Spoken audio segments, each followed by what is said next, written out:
Olá, queridos alunos, queridas alunas. Vamos falar hoje de recursos no processo do trabalho, da teoria geral dos recursos. Então, antes da gente entrar nas espécies, é importante que a gente saiba quais são os pressupostos recursais, quais são os efeitos dos nossos recursos, e nós vamos observar as peculiaridades do processo do trabalho. É claro que em casos de omissão da nossa CLT, o CPC vai ser fantástico, ele vai nos ajudar e muito. Mas nós temos dentro da CLT uma riqueza de detalhes que a gente não vai poder deixar passar. Então, nossa aula de hoje vai ser sobre a teoria geral dos recursos trabalhistas. Vou compartilhar aqui o material com vocês para que a gente possa ir falando tema dentro da teoria geral. A gente vai ter como objetivo da aula, né, compreender o sistema recursal trabalhista. Nesse primeiro momento, eu ainda não mostro para vocês a minha escadinha, né, com todos os recursos, mas eu mostro que a gente vai ter efeitos trabalhistas e a gente vai precisar, para analisar esses pressupostos recursais, sair de um órgão para o outro. Então, quando eu desenho essa escada, eu mostro que o recurso ele é uma entrega para um outro órgão, não é uma revisão pelo próprio prolator da decisão. Recorrer é reformar, é você devolver a matéria para o tribunal dizendo, olha, eu não estou satisfeito com essa decisão, eu quero uma revisão. Então, recorrer é você pedir para que ela seja revista, para que ela seja reformada. E a gente vai precisar fazer isso com outro órgão, com outro diverso daquele que prolatou a decisão. E aí o desenho da escada, gente, ele é perfeito, porque a gente consegue visualizar os órgãos nessa ordem, né? A gente começa com a vara do trabalho, depois a gente tem o TRT, depois tem o TST, depois a gente tem o Supremo Tribunal Federal. E é importante lembrar que a gente não pode suprimir instância. Então, a gente não vai pular degrau, a gente vai sempre de um degrau para o outro, de um órgão para o imediato acima. Então, a gente vai compreender esse sistema, identificar princípios e pressupostos de admissibilidade, que também são peculiares do nosso processo do trabalho, e vamos analisar os efeitos dos recursos trabalhistas. Bom, qual é o conceito do recurso, né? Recurso é um meio voluntário. Todas as vezes que eu falo isso, né, olha, é um meio voluntário, eu fico pensando assim, mas isso é tão óbvio. Não, gente, sabe o que acontece? É importante a gente entender que a pessoa vai recorrer se ela quiser. Claro, ela também precisa ter sucumbido, perdido, mas o recurso, ele só vai ser feito se a parte desejar. Então, isso também é uma parte importante para a gente pensar. Olha, é voluntário. Você escolhe se você deseja essa reforma ou não. Você verifica se é intencional, se vale a pena, né? Se a sua intenção é essa, até porque vai demorar um pouco mais, você fazer esse pedido de reforma ou não. Ele é interno ao processo, destinado a impugnar uma decisão judicial visando a sua reforma, a sua invalidação, o esclarecimento ou até mesmo a sua integração.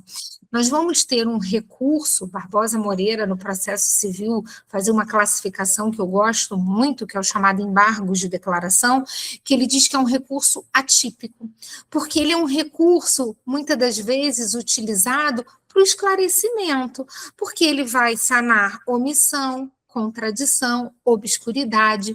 E ele é atípico porque ele vai fugir essa regra que eu disse a vocês de entregar a matéria para outro distinto do prolator da decisão. Os embargos de declaração você devolve para quem proferiu a decisão. Você diz assim, senhor juiz, o senhor esqueceu de julgar aqui o item A.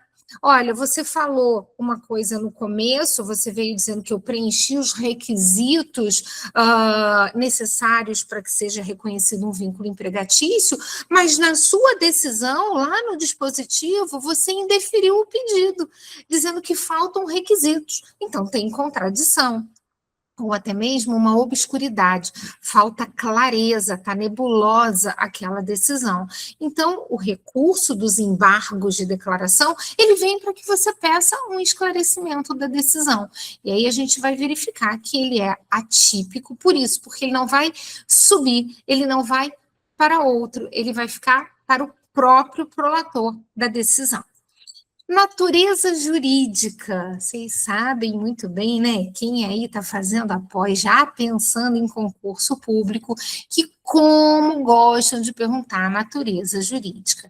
É um desdobramento do direito de ação e do princípio do duplo grau de jurisdição que está implícito na nossa Constituição.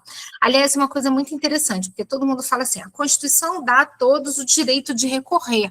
Eu digo, gente, isso não é livre, não, porque a gente tem uma norma infraconstitucional que diz quando você pode recorrer, então, das possibilidades de recurso, por exemplo, no recurso ordinário você pode abordar matéria de fato e de direito, já no recurso de revista, só matéria de direito, e no recurso extraordinário, somente ofensa à Constituição. Então, eu tenho uma matéria que vai variar dependendo do recurso. Eu tenho prazo para recorrer. Eu preciso do interesse. Então, o duplo grau de jurisdição, falar que todos têm direito ao recurso, isso tudo a nossa Constituição nos coloca como sendo possível, mas observando as regras infraconstitucionais. Na nossa Constituição, a gente não pode esquecer do principal fundamento, né, do contraditório e da ampla defesa, que aparecem lá no artigo 5º, e nós vamos ver quais são as finalidades do recurso. A gente tem essa garantia desse duplo grau. Quando eu falo duplo grau, eu volto para aquele desenho de escada no sentido de você ter uma percepção de ir para o de cima, então eu vou sair de quem prolatou a decisão e vou para o próximo degrau. Esse duplo grau são órgãos distintos. Correção de erros de fato e de direito, a gente vai poder reformar uma matéria fática e uma matéria de direito, só para a gente lembrar, né? Parece simples, mas qual é a diferença de uma matéria fática para uma matéria de direito? Eu gosto do exemplo das horas extras. As horas extras, elas representam para a gente a quantidade de horas extras, uma matéria fática. Eu, Isabelle, faço 2 horas extras por dia, já o professor fulano de tal está fazendo 1 hora extra por dia. Isso é um fato, muda de pessoa para pessoa. Agora, qual é a matéria de direito? Bom, a nossa Constituição diz que o valor, o pagamento das horas extras é o valor da hora acrescida de um adicional de, no mínimo, 50%.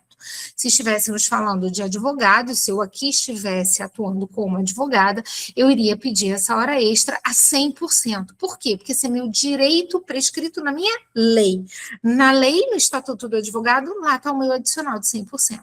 E aí, qual é a diferença do fato para o direito? Fato muda de um para o outro. Direito... Gente, o direito ele é igual. Olha, não importa se foi a Isabelle professora fazendo 2 horas ou o professor tal fazendo 1 hora. Não importa se foi a Isabelle advogada fazendo 3 horas ou se foi o advogado tal fazendo 2. Qual o valor do adicional? Isso é um direito prescrito na lei. Eu costumo lembrar que a matéria de direito é toda aquela que está positivada, porque o direito brasileiro é um direito escrito, é um direito positivado. Também vamos ter como finalidade dos recursos uniformizar a jurisprudência, padronizar. A gente precisa buscar uma segurança jurídica, um tribunal que tenha uma coerência. Eu não posso ter um entendimento aqui e um entendimento totalmente oposto lá.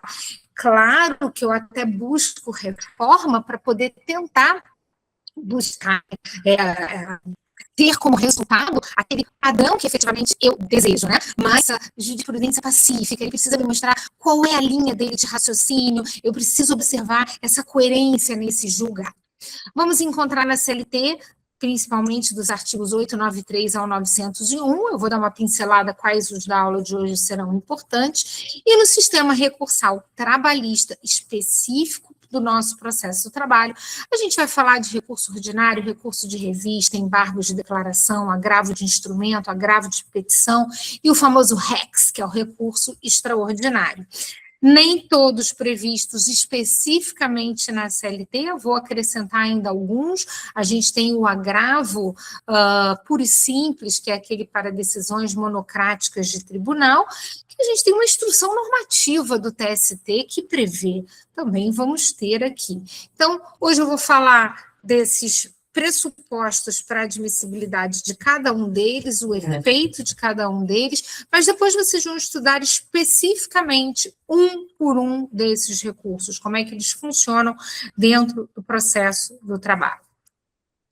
Quais são os princípios importantes a serem observados na interposição de um recurso? Acho que o principal princípio, né, de um recurso trabalhista é a irrecorribilidade das decisões interlocutórias. Quando eu coloquei aqui esse princípio, perdão, eu tive o cuidado de colocar princípio da irrecorribilidade imediata das decisões interlocutórias. Por quê? Porque lá no artigo 893, parágrafo 1º, nós temos que imediatamente elas não podem ser objeto de recurso. As nossas decisões no meio do processo, de forma distinta do processo civil, que cabe o agravo de instrumento, elas não são passíveis de recurso, a não ser que elas sejam terminativas do feito. Se houver uma extinção sem mérito, a gente pode recorrer de imediato, recurso ordinário. Mas, se não houver a extinção sem resolução de mérito, o que você tem que fazer? Protestar. Perdão. Você precisa protestar para dizer assim, eu estou inconformado. E estando inconformado é o grito. Opa, pisou do meu pé, doeu. E aí depois eu posso recorrer. Você futuramente, no recurso próprio, você vai poder voltar naquela matéria dizendo, viu, eu estava inconformado. Nada foi feito, não foi modificado, então agora eu vou recorrer. Então, na hora, a gente apenas protesta, ou seja, a gente deixa consignado o nosso inconformismo. Isso, gente, em regra geral, traz uma celeridade muito grande, porque senão o processo fica cheio de recursos no meio do caminho. Nós temos lá na súmula 214 a exceção, que são exatamente as decisões terminativas do feito. O próximo princípio é o da unirrecorribilidade, ou o princípio da singularidade. Nós não temos múltiplos recursos. A gente tem para cada recurso decisão, um único recurso. A interposição é apenas de um só. Aí eu escrevi assim, salvo embargos de declaração. Cuidado, nós não vamos poder opor embargos de declaração e, ao mesmo tempo, entrar com recurso ordinário. Não é isso. É que aquela decisão que foi objeto de embargos de declaração, após o julgamento dos embargos, ela vai ser objeto de outro recurso. Então, é esse o momento em que a gente observa, puxa, mas aquela decisão eu primeiro usei embargos de declaração, depois eu pude vir com recurso ordinário. Eu disse a vocês que os embargos de declaração, Barbosa Moreira classificou como recurso atípico, né? Então, ele não sobe, ele vai ser devolvido para o próprio prolator da decisão esclarecer, entre aspas, aquele defeitinho. Então, isso não fura o princípio da unirrecorribilidade. Entendido? Atenção! Lembra comigo, recursos simultâneos, jamais. Um por vez. E para cada decisão, um único recurso, sendo que pode ser o caso de primeiro a gente vir com embargos de declaração para que depois a gente possa vir com um recurso ordinário, um recurso de revista, um outro recurso qualquer. Na nossa sequência, nós temos aqui o princípio... Opa, peraí, que eu Pulei. Aqui, o princípio da taxatividade. Gente, não dá para inventar recursos. Os recursos, eles estão previstos na lei. É um rol de recursos no artigo 893. A gente pega alguns emprestados do CPC e acabou. Então, tem que ter previsão legal. O princípio do duplo grau de jurisdição, que é você garantir o reexame da matéria, e que em alguns casos ele é até feito de ofício, mas ele não é absoluto. Tem decisões que a gente não vai poder recorrer. Princípio da vedação da reformácio impégios. Não se pode recorrer para piorar, a não ser que seja uma matéria de ordem pública, algo que já esteja definido, que aí a gente realmente vai, a lei mudou, a gente teve uma declaração de uma inconstitucionalidade, aí isso vai ter que ser alterado e pode acabar prejudicando, mas em regra não, você entra com recurso para melhorar. Bom, meus alunos queridos, vamos encerrar aqui esse primeiro bloco da nossa aula e a gente retorna no segundo bloco, dando continuidade à nossa teoria geral dos recursos. Até já, pessoal!